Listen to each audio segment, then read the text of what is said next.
നമ്മൾ മലയാളികൾക്ക് അത്ര പരിചയമില്ലാത്തൊരു സംഭവമാണ്, അല്ലെങ്കിൽ ആരും അങ്ങനെ സംസാരിക്കാത്തൊരു സംഭവമാണ് training for aesthetics.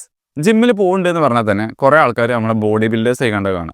In this video I will give you a complete guide to build an aesthetic body. 2-3 വർഷം മുമ്പ് എൻ്റെ ഒരു അവസ്ഥ എന്ന് പറയുന്നത് ഞാൻ ഭയങ്കര സ്കിന്നിയായിരുന്നു, വിസിബിൾ ആബ്സ് ഇല്ലായിരുന്നു. ആ സ്കിന്നി ആണെങ്കിൽ തന്നെ അതിന് മസിലെല്ലാം ഉണ്ടായിരുന്നു, കുറച്ച് ഫാറ്റാണ് ഉണ്ടായിരുന്നത്. ഫ്രം അവിടുന്ന് ഞാൻ എന്ത് ചെയ്തു, ഒരു ഡീസൻറ്റ് ഫിസിക്ക് ബിൽഡ് ചെയ്തു. ആക്ച്വലി കോംപ്ലിമെൻറ്റ്സ് കിട്ടുന്ന ഫിസിക്ക്. കോംപ്ലിമെൻറ്റ്സ് എങ്ങനെ കിട്ടുക വെച്ചാൽ, ഒന്ന് ഇൻസ്റ്റാഗ്രാമിൽ നമ്മൾ സ്റ്റോറി ഇടുമ്പോൾ കിട്ടും, അതുപോലെ തന്നെ നമ്മൾ ഫോർമൽ ഡ്രസ്സൊക്കെ ഇട്ടുകൊണ്ട് പുറത്തേക്ക് പരിപാടിക്കൊക്കെ പോകുമ്പോൾ ദെൻ ആ ഒരു ഡിഫറൻസ് ശരിക്കും മനസ്സിലാവും. സാധാരണ ഒരാൾ ഫോർമൽ ഡ്രസ്സ് ഇടുന്നതും അതുപോലെ തന്നെ അസ്തെറ്റിക് ബോഡിയുള്ള ആൾ ഫോർമൽ ഡ്രസ്സ് ഇടുന്നതും വേറെ മനസ്സിലാവും. Now I will share you the knowledge that I have. അപ്പോൾ എന്താണ് ആസ്തെറ്റിക് ബോഡി? ഒരു ബോഡി ടൈപ്പിനെ ആസ്തെറ്റിക് ബോഡി എന്ന് വിളിക്കണമെങ്കിൽ അതിൻ്റെ പ്രപ്പോർഷൻസ് എങ്ങനെയാണ്, എന്തൊക്കെ വേണം, എന്താണ് അതിൻ്റെ റിക്വയർമെൻറ്റ്സ്? സിമ്പിൾ, ഒന്നുമില്ല. Wide shoulders, small waist, big arms, thick neck, visible abs, ഇത്രേ ഉള്ളൂ. ഇനി ആ ഷോൾഡറും വേസ്റ്റും തമ്മിലൊരു റേഷ്യോ ഉണ്ട്. നമ്മളെ ബോഡിനെ കൂടുതൽ അട്രാക്റ്റീവ് ആക്കണമെങ്കിൽ ആ ഷോൾഡറും വേസ്റ്റും തമ്മിൽ 1.6:1 എന്നുള്ള റേഷ്യോ ഉണ്ട്. അതായത് വേസ്റ്റിനെ നമ്മൾ 1 ആക്കി കൺസിഡർ ചെയ്യുകയാണെങ്കിൽ അതിൻ്റെ 1.6 ടൈംസ് വൈഡ് ആയിരിക്കണം എന്ത്, ഷോൾഡർ. അതാണ് നമുക്ക് ആക്ച്വലി എന്ത് വരുന്നത്, ആ ഒരു വി ടൈപ്പർ ലുക്ക് വരുന്നത്. നമ്മൾ ഡ്രസ്സൊക്കെ ഇട്ട് കഴിഞ്ഞാൽ, ഫിറ്റ് ആയിട്ടുള്ള ഡ്രസ്സൊക്കെ ഇട്ട് കഴിഞ്ഞാൽ ഇവിടെ നല്ല വിടുത്തും അതുപോലെ ഇവിടെ ഭയങ്കര ലീൻ ആയിട്ടുള്ള ആ ലുക്ക് തരുന്നത്. ഇതിന് നമ്മളെങ്ങനെ ട്രെയിൻ ചെയ്യേണ്ടത്? നമ്മൾ ജിമ്മിൽ പോയി ഹൈപ്പോട്രഫിക്ക് വേണ്ടി ട്രെയിൻ ചെയ്യണം, പ്രോഗ്രസീവ് ഓവർലോഡ് ചെയ്യണം, വെയിറ്റ് ലിഫ്റ്റ് ചെയ്യണം. ഇനി ഞാൻ എന്ത് ചെയ്യുക, ഞാൻ നേരത്തെ പറഞ്ഞല്ലോ wide shoulders, lean waist, visible abs, thick neck എന്നൊക്കെ പറഞ്ഞല്ലോ. ഇനി അങ്ങനെ ഇമ്പോർട്ടൻസ് അനുസരിച്ച് ഓരോ മസിൽ ഗ്രൂപ്പ് നിങ്ങൾക്ക് പറഞ്ഞുതരാം ഈ ഒരു ആസ്തെറ്റിക് ബോഡി ഡിസൈൻ ചെയ്യണമെങ്കിൽ. അതിൽ ഫസ്റ്റ് ഇമ്പോർട്ടൻസ് കൊടുക്കുന്നത് ഷോൾഡറിനാണ്. ഷോൾഡർ അല്ലെങ്കിൽ ഡെൽറ്റ്.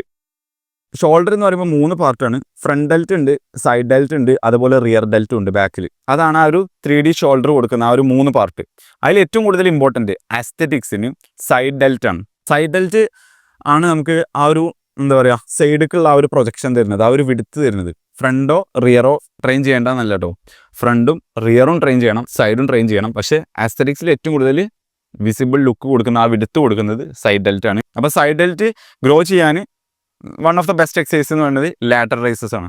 രണ്ടാമത്താണ് ചെസ്റ്റ്. ചെസ്റ്റ് 3 പാർട്ട് ഉണ്ടാവും, നിങ്ങൾക്ക് അറിയാം. അപ്പർ ചെസ്റ്റ് ഉണ്ട്, അതുപോലെ മിഡിൽ പാർട്ട് ഉണ്ട്, അതേപോലെ ലോവർ ചെസ്റ്റ് ഉണ്ട്. അപ്പോൾ അധികം ആൾക്കാർ ഞാൻ കണ്ടിരിക്കുന്നത് ലോവറിന് ഭയങ്കര പ്രാധാന്യം കൊടുക്കുന്നത് ചെസ്റ്റ് നല്ല ഉള്ള പോലെ തോന്നാൻ വേണ്ടിയിട്ട്. നമ്മൾ ഷർട്ടിൻ്റെ ഫസ്റ്റത്തെ ബട്ടൺ അയച്ചുകൊണ്ടിരിക്കുമ്പോൾ അല്ലെങ്കിൽ നല്ല ഫിറ്റ് ആയിട്ടുള്ള ടീഷർട്ടൊക്കെ ഇടുമ്പോൾ ഏറ്റവും കൂടുതൽ അല്ലെങ്കിൽ ആദ്യം പ്രൊജക്റ്റ് ചെയ്ത് കാണുന്ന സംഭവം നമ്മൾ അപ്പർ ചെസ്റ്റ് ആണ്. അപ്പോൾ അപ്പർ ചെസ്റ്റിനാണ് ആസ്തെറ്റിക്സിൽ ചെസ്റ്റിൻ്റെ പാർട്ടിൽ ഏറ്റവും കൂടുതൽ പ്രാധാന്യം കൊടുക്കുന്നത്. അപ്പോൾ അപ്പർ ചെസ്റ്റ് ഡെവലപ്പ് ചെയ്യാനുള്ള എക്സസൈസ് എന്ന് പറയുന്നത് സിമ്പിൾ, നമ്മൾ ഇൻക്ലൈൻ ആയിട്ടുള്ള എല്ലാ ടൈപ്പ് പ്രസ്സസും, അതായത് സ്ലാൻഡഡ് ആയിട്ട് നമ്മൾ ഇൻക്ലൈൻ പ്രസ്സസ് ചെയ്യുമല്ലോ, ഡംബലോണ്ട് അതേപോലെ ബാർബലോണ്ടൊക്കെ ചെയ്യണേ, അല്ലെങ്കിൽ മെഷീൻ കൊണ്ട് ചെയ്യണേ, അങ്ങനെയുള്ള ഇൻക്ലൈൻ പ്രസ്സസാണ് അപ്പർ ചെസ്റ്റ് ഡെവലപ്പ് ചെയ്യുക. ഇനി മൂന്നാമത്താണ് ആബ്സ് അല്ലെങ്കിൽ സിക്സ് പാക്ക്.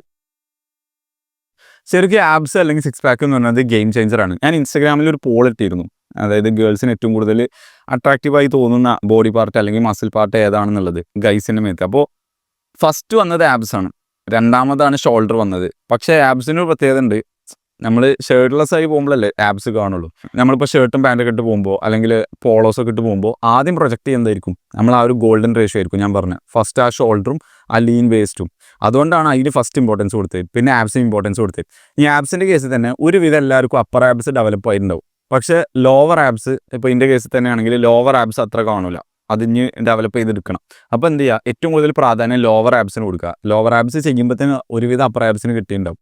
നിങ്ങൾ ലീൻ ആയാൽ, ഫാറ്റ് കട്ട് ചെയ്താണ്ട് ലീൻ ആയാലേ അത് കാണുള്ളൂ, ട്രെയിൻ ചെയ്താലേ അത് പ്രൊജക്റ്റ് ചെയ്യുള്ളൂ. അതായത് നമുക്ക് എല്ലാവർക്കും ആബ് മസിൽസ് ഉണ്ട്, സിക്സ് പാക്ക് ഉണ്ട്, പക്ഷേ ആ കുറേ ഫാറ്റിൻ്റെ ലെയർ കൊണ്ട് കാണാത്തായിരിക്കും നമ്മൾ തടി ഉണ്ടെന്നുണ്ടെങ്കിൽ. അപ്പോൾ ആ ഫാറ്റൊക്കെ കട്ട് ചെയ്യുമ്പോൾ സിക്സ് പാക്ക് കാണും, പക്ഷേ ശരിക്കും ആ ഒരു ബ്ലോക്ക് ആയിക്കാണ്ട് നല്ല പ്രൊജക്റ്റ് ചെയ്ത് 3D ഷേപ്പിൽ നിൽക്കണമെന്നുണ്ടെങ്കിൽ നമ്മളത് ട്രെയിൻ ചെയ്യണം. ബാക്കി എല്ലാ മസിൽ പോലെ തന്നെ അത് ട്രെയിൻ ചെയ്യണം. നാലാമത്താണ് ആംസ്. നമ്മൾ ടീഷർട്ട് ഇട്ട് പോകുമ്പോൾ അല്ലെങ്കിൽ നമ്മൾ ഷർട്ടൊക്കെ ഇട്ട് പോകുമ്പോൾ ആൾക്കാർ പെട്ടെന്ന് നോട്ടീസ് ചെയ്യുന്ന മസിൽ ഏതാണ്? ആംസ് ആണ്. നമ്മളെ ട്രൈസെപ്സ്, ബൈസെപ്സ്, ഫോർ ആംസ്. അപ്പോൾ നമ്മൾ ഷർട്ടിൻ്റെ കൈയൊക്കെ മടക്കി വെച്ചാൽ നമുക്ക് ആ ഒരു നല്ലൊരു ഫിറ്റ് ലുക്ക് തരുന്ന സംഭവമാണ് ഫോർ ആംസ് എന്ന് പറയുന്നത്. നമ്മൾ ഇവിടുത്തെ മസിലും അതുപോലെ ഇവിടുത്തെ മസിലൊക്കെ. അപ്പോൾ ആംസ് പറയുമ്പോൾ കാര്യമായിട്ട് പറയാനൊന്നുമില്ല, നിങ്ങളുടെ ട്രൈസെപ്സിന് നിങ്ങൾ നല്ല പ്രാധാന്യം കൊടുക്കുക. ട്രൈസെപ്സ് നല്ല കൈ നല്ല വലുതാക്കുന്ന ട്രൈസെപ്സ് ആണ്. അതുപോലെ ബൈസെപ്സിന് പ്രാധാന്യം കൊടുക്കുക, നെക്സ്റ്റ് പ്രാധാന്യം കൊടുക്കുക, ഫോർ ആംസിനും കൊടുക്കുക. ട്രൈസെപ്സ് ഒരു 3 എക്സസൈസ് ചെയ്യുമ്പോൾ ബൈസെപ്സ് 2 എക്സസൈസ്, 2 ഹെഡിനും ടാർഗറ്റ് ചെയ്യണം. സ്മോൾ ഹെഡിനും അതുപോലെ ലോങ് ഹെഡിനും ടാർഗറ്റ് ചെയ്യണം. ട്രൈസെപ്സ് 3 ഹെഡിനും ടാർഗറ്റ് ചെയ്യണം, അതുപോലെ ഫോർ ആംസും ചെയ്യണം. ഇനി അഞ്ചാമത്താണ് നമ്മളെ ബാക്ക് മസിൽസ്. ബാക്ക് മസിൽസിൽ ലാറ്റിനാണ് ഏറ്റവും കൂടുതൽ പ്രാധാന്യം കൊടുക്കേണ്ടത്. ലാറ്റാണ് നമുക്ക് ആ ഒരു ബാക്കിൽ ആ ഒരു വിടുത്ത് തരുന്നത്. ലാറ്റ് ബിൽഡ് ചെയ്യാൻ ഏറ്റവും നല്ല എക്സസൈസ് എന്ന് പറയുന്നത് നമ്മളെ പുള്ളിങ് മൂവ്മെൻറ്റ്സുകൾ, പുള്ളപ്പ്, അതുപോലെ ലാറ്റ് പുൾ ഡൗൺസ്. ആറാമത്തേത് നെക്കും അതുപോലെ ട്രാപ്പും. ഞാൻ ജിമ്മിൽ കുറേ കണ്ടിരിക്കണ്. ഇത് ഭയങ്കര ഇമ്പോർട്ടൻ്റ് ആയ മസിലാണ് നെക്കും ട്രാപ്പും. നെക്കിൻ്റെ സൈസ് കൂടുന്നതിനനുസരിച്ച് നമുക്ക് കുറച്ചുകൂടി മാസ്കുലിൻ ഫീച്ചേഴ്സ് കൂടിയ പോലെ, നല്ല സ്ട്രോങ് ആയ പോലെ അട്രാക്റ്റീവ്നെസ് കൂടും. പക്ഷേ ഈ ട്രാപ്പിനുണ്ടല്ലോ, നമ്മൾ ഈ ഒരു മസിൽസ്, അതിന് നല്ല ആൾക്കാർ പ്രാധാന്യം കൊടുക്കാൻ കണ്ടിരുന്നു. അതായത് ഓവർ പ്രാധാന്യം കൊടുക്കുക. നമ്മൾ ഈ ഒരു പോസ് ഉണ്ടല്ലോ, മസ്കുലർ പോസ്, അപ്പോൾ ഇങ്ങനെ ട്രാപ്പ് ഇങ്ങനെ പൊന്തി വരുന്നത്, അതൊക്കെ ചെയ്യാൻ വേണ്ടിയിട്ട് ട്രാപ്പ് നല്ലോണം ചെയ്യും. അതുപോലെ ഒരു പ്രപ്പോർഷൻ നോക്കുമ്പോൾ ഇതിങ്ങനെ എടുത്ത് കാണുന്ന മാതിരി തോന്നും. അത് അത്ര അട്രാക്റ്റീവ് അല്ല. ഇതിനൊരു കറക്റ്റ് പ്രപ്പോർഷൻ ഉണ്ട്, അതിനനുസരിച്ച് അത് ഡെവലപ്പ് ചെയ്ത് വരണം. അത് ഓവർ ഡെവലപ്ഡ് ആയ ആ ലുക്ക് കിട്ടില്ല. നെക്കിന് 2 എക്സസൈസ് ഉണ്ട്. നമ്മൾ ബെഞ്ചുമ്മ കടന്നിട്ട് ഇവിടെ പ്ലേറ്റ് വെച്ചിട്ട് ഇങ്ങനെയും ചെയ്യുക, അതുപോലെ ഫോർഹെഡിൽ പ്ലേറ്റ് വെച്ചിട്ട് ഇങ്ങനെയും ചെയ്യുക, മലന്ന് നടന്നിട്ട്. അപ്പോൾ ഇത് നെക്ക് ഫ്ലെക്ഷൻ, നെക്ക് എക്സ്റ്റൻഷൻ എന്ന് പറഞ്ഞാണ്ട് 2 ടൈപ്പ് എക്സസൈസ് ഉണ്ട്. അതേപോലെ സൈഡിക്കും ചെയ്യാം, ഈ സൈഡിക്കും ചെയ്യാം. അങ്ങനെ നമുക്ക് എന്ത് ചെയ്യാം, നല്ലൊരു തിക്കായിട്ടുള്ള നെക്ക് ബിൽഡ് ചെയ്യാം. അതേപോലെ ട്രാപ്പിനുള്ള എക്സസൈസ് എന്ന് പറയുന്നത് മെയിനായിട്ട് ഷ്രഗ്സ്. പല ഷ്രഗ്സ് നമുക്ക് ഡംബൽ കൊണ്ട് ചെയ്യാം, മെഷീനിൽ ചെയ്യാം. എനിക്ക് ആകെ അത്ര പറയാനുള്ളൂ, ഷ്രഗ്സ് ഓവർഡു ചെയ്യരുത്. ദ ലാസ്റ്റ് വൺ, 7ാമത്തത് ലെഗും അതുപോലെ ഗ്ലൂട്ട്സും. ഇതിനെന്തുകൊണ്ടാണ് ഏറ്റവും അവസാനം പറഞ്ഞു വെച്ചാൽ അസ്തറ്റിക്സിൻ്റെ കേസിൽ ഇതിന് അവസാനത്തെ പ്രാധാന്യമുള്ളൂ. പക്ഷേ നിങ്ങൾ ലെഗ് ട്രെയിൻ ചെയ്തിട്ടില്ല എന്നുണ്ടെങ്കിൽ, ലെഗും ഗ്ലൂട്ട്സും ട്രെയിൻ ചെയ്തിട്ടില്ല എന്നുണ്ടെങ്കിൽ നിങ്ങളെ കണ്ട ഒരു കോൺ ഐസ്ക്രീമിൻ്റെ മാതിരി ഉണ്ടാവും. അതായത് മോളൊക്കെ ഭയങ്കര അപ്പർ ബോഡി ഭയങ്കര ഡെവലപ്ഡ് ആയിക്കാരം, അടിയിലൊന്നും ഉണ്ടാവില്ല, ചിക്കനിലേക്ക് ആയിക്കാരം. അപ്പോൾ എന്താ വെച്ചാൽ നമ്മൾ ഈ ഫോർമൽ ഡ്രസ്സൊക്കെ ഇടുമ്പോൾ നമ്മൾ ടക്കിനൊക്കെ ചെയ്ത് പോവുകയാണെന്നുണ്ടെങ്കിൽ ലെഗ് കാണാൻ രസം ഉണ്ടാവില്ല. You have to train your legs. അത് സ്കിപ്പ് ചെയ്യാൻ പറ്റില്ല. അത് ആ ലുക്കിൻ്റെ ഇമ്പോർട്ടൻസിൽ നോക്കുമ്പോൾ ഏറ്റവും അവസാനം നോട്ടീസ് ചെയ്യണമെന്നുള്ളൂ. പക്ഷെ അതില്ല എന്നുണ്ടെങ്കിൽ നമ്മളെ ഫിസിക്കാകെ കുളവും. ഇനി ട്രെയിനിങ്ങിനെ കുറിച്ച് പറയുകയാണെങ്കിൽ സിമ്പിളാണ്. പല ആൾക്കാരുടെ രീതിയും പല രീതിയിലാണ്. ആകെ എത്ര ശ്രദ്ധിക്കാനുള്ളൂ, ഒരു മസിൽ ഗ്രൂപ്പ് 2 വട്ടം ഒരാഴ്ചയിൽ കിട്ടുന്നുണ്ട് എന്നുള്ളത്, ട്രെയിൻ ചെയ്യാൻ പറ്റുന്നുണ്ട് എന്നുള്ളത്. Chest and back, arms day, എന്നിട്ട് പിന്നെ ലെഗ്സ് ഇങ്ങനെ ചെയ്യണവരുണ്ട്. ഒരു ദിവസം ആബ്സ് വയ്ക്കാണ്ട് അങ്ങനെ ചെയ്യണവരുണ്ട്.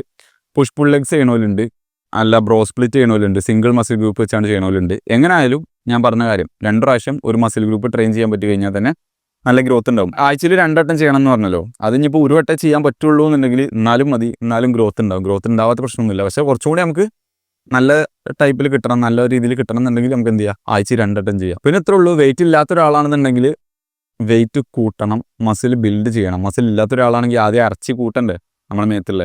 അപ്പോൾ അതിന് 200-300 കാലറി സർപ്ലസിൽ ഫുഡ് കഴിക്കേണ്ടി വരും. അങ്ങനെ മസിൽ ബിൽഡ് ചെയ്യേണ്ടി വരും. ഓൾറെഡി നല്ല വെയിറ്റ് ഉള്ള ആളാണെന്നുണ്ടെങ്കിൽ അയാൾക്ക് ഫാറ്റ് കട്ട് ചെയ്യേണ്ടി വരും ആദ്യം. അപ്പോൾ ഒരു 200-300 കാലറി ഡെഫിസിറ്റിൽ വേണ്ടി വരും ഫുഡ് കഴിക്കാനും. ഇനി ഫുഡ് കഴിക്കുമ്പോൾ തന്നെ അതിൽ പ്രോട്ടീൻ്റെ ഒരു അളവ് എന്ന് പറയുന്നത്, വേറെ ഏത് മാക്രോന്യൂട്രിയൻസ് നിങ്ങൾ നോക്കിയില്ലെങ്കിലും പ്രോട്ടീൻ നിങ്ങൾ നോക്കേണ്ടത് എങ്ങനെയാണെന്ന് വെച്ചാൽ 1.6 to 2 gram per kilogram. അതായത് ഇപ്പോൾ ഞാനൊരു 65 കിലോനാണെന്നുണ്ടെങ്കിൽ, ഞാൻ എൻ്റെ ഒരു എക്സാമ്പിൾ പറഞ്ഞുതരാം, എനിക്കൊരു 100 to 130 grams ഓഫ് പ്രോട്ടീൻ വേണം. അപ്പോൾ അതേപോലെ നിങ്ങളെ body വെയ്റ്റിനനുസരിച്ച് 1.6 gram to 2 gram per kilogram എന്ത് ചെയ്യുക, എത്ര വേണ്ടതെന്നുള്ളത് കാൽക്കുലേറ്റ് ചെയ്ത് നോക്കുക. എന്നിട്ട് അതിനനുസരിച്ച് ഫുഡ് കഴിക്കുക. പിന്നെ അടുത്തത് ഏറ്റവും ഇമ്പോർട്ടൻ്റ് ആയിട്ടുള്ളത് 8 മണിക്കൂർ ഉറക്കം. 8 എന്നല്ല, 8 ഒരു ആവറേജ് ആക്കിയാണ്ട് പറയുന്നതാണ്. നിങ്ങൾക്ക് റെസ്റ്റഡ് ആയി തോന്നുന്ന ഉറക്കം കിട്ടണം. 8 അല്ലെങ്കിൽ ഇതിന് മുകൾക്ക്, ചിലപ്പോൾ അതിൻ്റെ ചില ആൾക്കാർക്ക് 6-7 ഒക്കെ മതിയാവും. അതെങ്ങനെയാണെന്നുള്ളത് നമ്മളെ ബോഡി ടൈപ്പിനനുസരിച്ചാണ്, നമ്മളെ ബയോളജിക്ക് അനുസരിച്ചാണ്. അപ്പോൾ നിങ്ങൾക്ക് റെസ്റ്റഡ് ആയിട്ട് തോന്നുന്ന, നിങ്ങളെ മസിൽസും കാര്യങ്ങളൊക്കെ റിപ്പയർ ചെയ്യാനും നിങ്ങളെ കോഗ്നേറ്റീവ് ഫംഗ്ഷൻസും കാര്യങ്ങളൊക്കെ നടക്കുന്ന അത്ര നിങ്ങൾക്ക് ഏതാണ് കംഫർട്ടബിൾ ഹവേഴ്സ്, അത്രയും ഹവേഴ്സ് എന്ത് ചെയ്യണം, സ്ലീപ്പ് കിട്ടണം. ഫുഡ് എന്ന് പറയുമ്പോൾ ഒന്നുമില്ല, ഭയങ്കര കോംപ്ലക്സ് ഒന്നുമല്ല. ഹോൾ നാച്ചുറൽ ഫുഡുകൾക്ക് പ്രാധാന്യം കൊടുക്കാം. മീറ്റ്, എഗ്ഗ്, കാർബിന് വൈറ്റ് റൈസ്, പിന്നെ വെള്ളം, പിന്നെ ഡയറി, ഇങ്ങനത്തെ സംഭവങ്ങൾക്ക് പ്രാധാന്യം കൊടുക്കുക. അതായത് നമുക്ക് നേച്ചറിൽ നിന്ന് നേരെ കിട്ടുന്ന ഹോൾ ഫുഡുകൾ. മീറ്റ് എന്ന് പറയുമ്പോൾ ഏത് ടൈപ്പ് മീറ്റും, ചിക്കന്, ബീഫ്, നിങ്ങൾക്ക് ലാമ്പൊക്കെ അഫോർഡ് ചെയ്യാൻ പറ്റുന്നുണ്ടെങ്കിൽ lamb, whatever it is meat. അതുപോലെ എഗ്ഗാണ് ഏറ്റവും മുമ്പിൽ നിൽക്കുന്നത്, എഗ്ഗും റെഡ് മീറ്റൊക്കെ. പിന്നെ ഡയറി, അത് പാലും പാലിൻ്റെ പ്രൊഡക്ട്സും, ബട്ടർ, അങ്ങനത്തെ സംഭവങ്ങൾ. അതുപോലെ കാർബോഹൈഡ്രേറ്റ്സിന് നമുക്ക് ഞാൻ ബ്രെഡും കാര്യങ്ങളൊന്നും റെക്കമെൻഡ് ചെയ്യണില്ല. വൈറ്റ് റൈസ് തന്നെയാണ് ഉള്ളിൽ ഏറ്റവും മെച്ചമുള്ളത്. പിന്നെ നമ്മളെ ഫ്രൂട്ട്സും വെജിറ്റബിൾസൊക്കെ കുറച്ച് എന്ത് ചെയ്യുക, കഴിക്കുക. സപ്ലിമെൻറ്റ്സിൻ്റെ കേസിൽ വരുമ്പോൾ ഏറ്റവും ഇമ്പോർട്ടൻ്റ് ആയിട്ടുള്ള, നിങ്ങൾ എടുക്കണില്ല എന്നുണ്ടെങ്കിൽ നിങ്ങൾ മിസ് ഔട്ട് ചെയ്യുന്ന സപ്ലിമെൻറ്റ് എന്ന് പറയുന്നത് ക്രിയാറ്റിനാണ്. വേറെ ഏത് സപ്ലിമെൻറ്റ് ഞാൻ റെക്കമെൻഡ് ചെയ്തിട്ടില്ലെങ്കിലും ഒന്ന് മാത്രമേ നിങ്ങൾക്ക് എടുക്കാൻ പറ്റുള്ളൂ എന്നുണ്ടെങ്കിൽ അത് ക്രിയാറ്റിനാണ്. അത് മാത്രം എടുത്താൽ തന്നെ നിങ്ങൾക്ക് പ്രോട്ടീൻ ഇൻടേക്ക് നിങ്ങളെ ഫുഡിൽ നിന്ന് കിട്ടുന്നുണ്ടെന്നുണ്ടെങ്കിൽ അത് മാത്രം മതി. ഇനി ഫുഡിൽ നിന്ന് കുറച്ച് കുറവാണെന്നുണ്ടെങ്കിൽ, നിങ്ങൾക്ക് കുക്ക് ചെയ്യാനൊക്കെ ടൈം കുറവാണെന്നുണ്ടെങ്കിൽ മാത്രം ട്രാവൽ ചെയ്യുമ്പോഴും അങ്ങനത്തെ സിറ്റുവേഷനിലൊക്കെ ഉപകാരപ്പെടുന്ന സംഭവം വേ പ്രോട്ടീനും ക്രിയാറ്റിനും എടുക്കുമ്പോൾ നല്ല ബ്രാൻഡ് ചൂസ് ചെയ്തെടുക്കുക. പൈസ നോക്കിയാണ്ട് കുറഞ്ഞ പൈസ കിട്ടുന്ന ബ്രാൻഡ് എന്ന് പറഞ്ഞാണ്ട് എടുക്കരുത് പുതിയ ബ്രാൻഡുകളൊക്കെ. അത് എന്തുകൊണ്ടാണ് പറയാനുള്ളത് വെച്ചാൽ, ഇന്നാളെ എന്തൊക്കെ ഒരു ന്യൂസൊക്കെ വന്നിരുന്നു, പല ബ്രാൻഡുകളിലും ഓല് പറയുന്ന അത്രയും അളവിൽ അതിൽ ന്യൂട്രീഷൻ ഒന്നുമില്ല, അതിൽ കൂടുതലും ഫില്ലേഴ്സുകൾ ആഡ് ചെയ്ത് കാണാം. അങ്ങനെയൊക്കെ ഉണ്ടെന്നുണ്ടെങ്കിൽ നമ്മുടെ ബോഡിക്ക് പ്രശ്നം ഉണ്ടാവും. അപ്പോൾ ട്രസ്റ്റഡ് ആയിട്ടുള്ള ബ്രാൻഡുകൾ ചൂസ് ചെയ്യാം. അത് യൂട്യൂബിലൊക്കെ നോക്കിയാൽ കിട്ടും ഏറ്റവും നല്ല ബ്രാൻഡുകൾ, അതുപോലെ ടെസ്റ്റിംഗ് റിസൾട്ടുകൾ കാര്യങ്ങളൊക്കെ ഉണ്ടാവും. പിന്നെ മൂന്നാമത്തത് നിങ്ങൾക്ക് വേണമെന്നുണ്ടെങ്കിൽ നിങ്ങൾക്ക് എന്ത് ചെയ്യുക, ഫിഷ് ഓയിൽ ആഡ് ചെയ്യുക, അത്രേ ഉള്ളൂ. സപ്ലിമെൻറ്റ്സിൻ്റെ കേസൊക്കെ വളരെ ബേസിക് ആണ്. ക്രിയാറ്റിനാണ് ഏറ്റവും ഇമ്പോർട്ടൻറ്റ്. പിന്നെ വേണമെങ്കിൽ വേ പ്രോട്ടീൻ ആഡ് ചെയ്യാം, വേണമെങ്കിൽ ഫിഷ് ഓയിലും ആഡ് ചെയ്യാം. That's it. ഇനി ട്രെയിൻ ചെയ്യുമ്പോൾ ഇങ്ങനെ ആലോചിക്കുക, പല ആൾക്കാരും വിചാരം എന്ന് പറയുന്നത് നമ്മളിപ്പോൾ ജിമ്മിലൊക്കെ പോയി കഴിഞ്ഞാൽ വർഷങ്ങൾ എടുക്കുമല്ലോ ബോഡി ഉണ്ടാക്കാൻ, നല്ലൊരു ആസ്തറ്റിക് ബോഡി ബിൽഡ് ചെയ്യാൻ 2-3 വർഷം എടുക്കും. ഇത്രയും കാലം നിങ്ങൾക്ക് വെയിറ്റ് ചെയ്യാനുള്ള ഒരു പേഷ്യൻസ് ഇല്ല എന്നുള്ള രീതിയിലായിരിക്കും. നിങ്ങൾ വെയിറ്റ് ചെയ്താലും വെയിറ്റ് ചെയ്തിട്ടില്ലെങ്കിലും ഈ ഒരു പേഷ്യൻസ് ഉണ്ടെങ്കിലും പേഷ്യൻസ് ഇല്ലെങ്കിലും ആ സമയം അങ്ങനെ തന്നെ കടന്നു പോകും. ആ സമയം പോകേണ്ട രീതിയിൽ തന്നെ പോകും. അപ്പോൾ ട്രെയിൻ ചെയ്ത് കഴിഞ്ഞാൽ ആ 2-3 വർഷം കഴിയുമ്പോൾ ബോഡി ഉണ്ടാവും. അല്ലെങ്കിൽ ആ 2-3 വർഷം കഴിഞ്ഞാലും നിങ്ങളിപ്പോൾ സ്കിന്നി ആണെങ്കിൽ സ്കിന്നി ആയിരിക്കും, ഫാറ്റ് ആണെങ്കിൽ ഫാറ്റ് ആയിരിക്കും, അത്രേ ഉള്ളൂ. നിങ്ങളെ പ്രോഗ്രസ് നിങ്ങൾ കമ്പയർ ചെയ്യേണ്ടത് നിങ്ങളെ പാസ്റ്റ് സെൽഫിനെ കുറിച്ചാണ്, അല്ലാതെ ഒരിക്കലും എന്തല്ല മറ്റുള്ള സോഷ്യൽ മീഡിയയിൽ കാണുന്ന സെലിബ്രിറ്റീസോ ഇൻഫ്ലുവൻസേഴ്സിൻ്റെ ബോഡി വെച്ച് കണ്ടല്ല. ഓൾറെഡി ഒരു ലെവലിലേക്ക് എത്തിയ ആൾക്കാരൊപ്പം അല്ല. നമ്മളിപ്പോൾ 6 മാസം മുമ്പ് എവിടെയാണോ അത് വെച്ചാണ്ടൊക്കെ കമ്പയർ ചെയ്യുക. Okay, I hope this video is helpful for you guys. Train for aesthetics. See you in the next video.